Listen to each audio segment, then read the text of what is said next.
Hello, Sebastian Lucido here. Welcome to 5 Minute Fresh Start. I'm in John chapter 18 and verse 35. It says, And Pilate answered, Am I a Jew?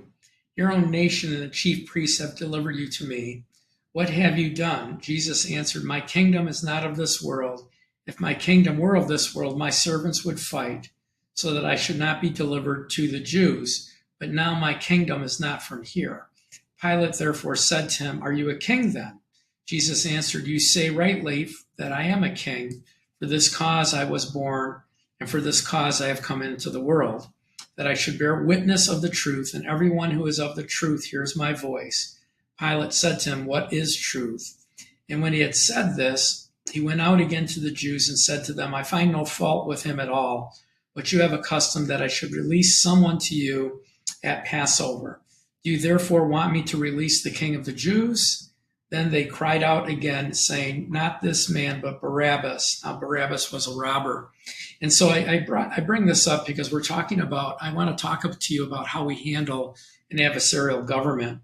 Jesus said, he's before the leader of this region, right? Pilate, which represented the Roman Empire. And he says, My kingdom's not of this world.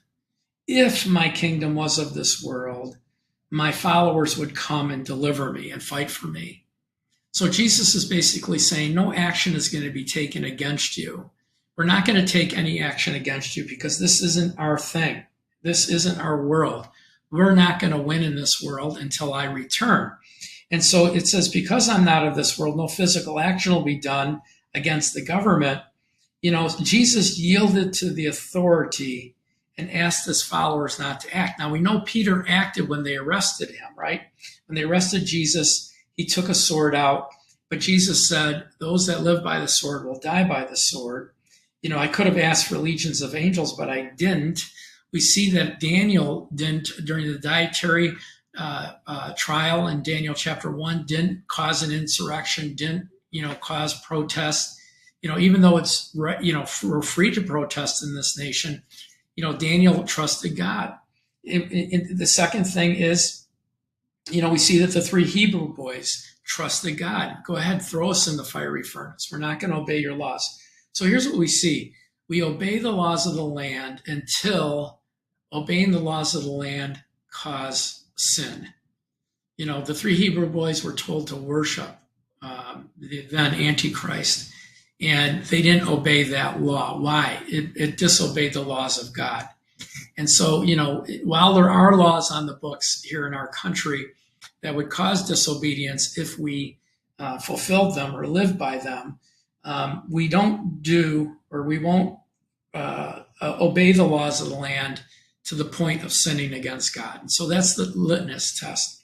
The other thing is we don't take up arms against authorities. We obey the laws of the land, and so the greatest commandment for us is to love God and to love our neighbors as ourselves. And so we're called to submit to authority, even if it's harsh and against us. Remember, most of the Bible New Testament was written under Roman occupation, Roman rule. And so we don't disobey authority. We submit to authority to the point that it's sin. And so can we peacefully protest? Yes. Should we vote? Absolutely. Should we write letters and do everything within the means of the laws of the land because we still are a land of the people, by the people, but we don't come against that. Romans chapter 13 says, Let every soul be subject to the governing authorities, for there is no authority except God's, and the authority that exists are appointed by God. So if we have wrong leadership, it's because God appointed that leadership. And really, it's because we brought in that leadership. And so therefore, whoever resists the authority resists the ordinance of God. And there are those that resist that'll bring judgment on themselves. And so we need to understand this. We need to learn this. The way we get in our country is we vote, number one, and we live. We're an example, and we live. If Romans chapter 1 says, if you live in sin, habitual sin, and there it's talking about sexual sin, I'm going to get out of the way. I'm going to let, humanity in your country go and run rampant. That's where we see ourselves today. Anyway, God bless you guys. 3 things. Please share, like, and follow. Do all of the above if you can. And then in the description of our teaching today is our website address, watchersoftruth.com. Watchersoftruth.com. You click on that.